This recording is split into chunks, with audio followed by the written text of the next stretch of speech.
काल जर्मन वाशी ध्रुव राटीवरती व्हिडिओ बनवला आणि माझे बरेच फॉलोअर शॉक मध्ये गेले. का? मी निष्पक्ष आहे म्हणून तुम्ही शॉक मध्ये गेलात की तुम्हाला काय वाटलं मी कोणाचा झेंडा हातात घेतलाय? नाही. जो ध्रुव राठी कायमस्वरूपी व्हिडिओ बनवत असताना 100% रिसर्च करत नाही, त्याच्यावरती बोलणं कायम टाळलं होतं. पण काल त्याने जे ट्विट केलं होतं ते देशाच्या विरोधामध्ये होतं. त्यात त्याने कोणत्या पॉलिटिकल पार्टीचा उल्लेख केला नव्हता.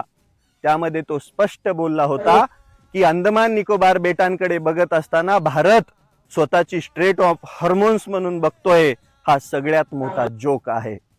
हे त्याचं वाक्य होतं. मी तर काल सत्य परिस्थिती तुम्हाला सांगितलीच.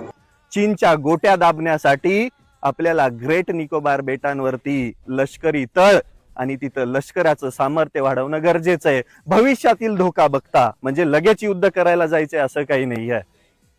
परंतु त्याच्यावरती बरेच जणांना खटकलं.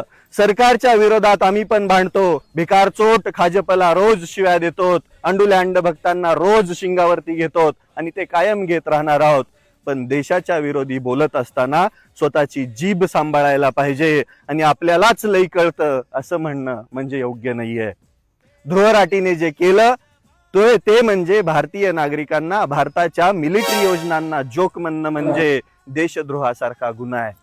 आणि देशाच्या हितामध्ये बोलत असताना जर तुम्ही देशहित सोडून कुठेतरी स्वतःला शहाणं समजून काहीतरी बरळत असाल तर त्याला आमचा कायम विरोध असेल. तो ध्रुव राठी असो, राहुल गांधी असो, नरेंद्र मोदी असोत किंवा अजून कोणी, जो चुकला त्याला आम्ही घेत